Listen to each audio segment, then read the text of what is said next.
Yeah, I already knew about that. I found out about that when my death could like exist and decipher and figure that one out. I already figured that one out. The United States told me they were in some kind of dire emergency. So I was like, well, then I need to have sex with men. Because I learned, that puts my power into men because you're sharing your soul. So that was before I resurrected. I had not resurrected.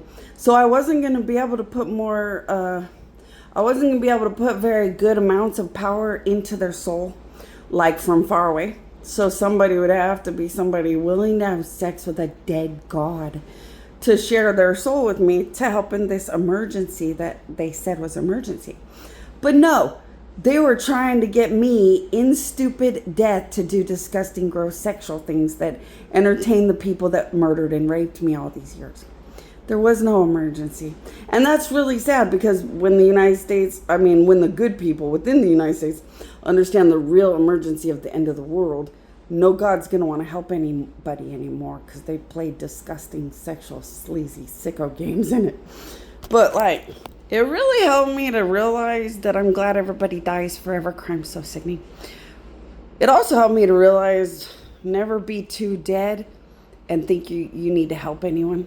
So I think in the future, if there's a dead Jesus or a dead God, they're just not going to help anybody until they can understand perfectly or until some good God is provably good and normal enough because God the Father and Jesus turned gross because of that.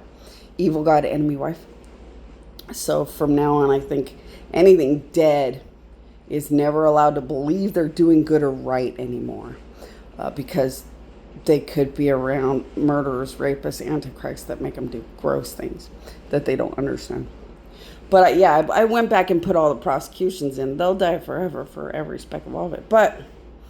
And then some. But I did realize that I don't think my husbands would ever date a cup of my liquid death.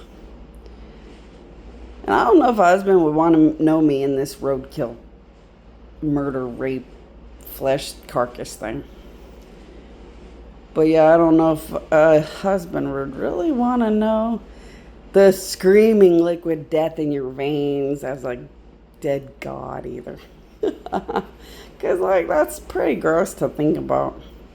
But I don't have to worry about it now because I have so much power. I can visit my husband's omnipresently. I can put my powers in my husband's souls from far away. So they can have every dream from my powers they would want and not be near this yuck me.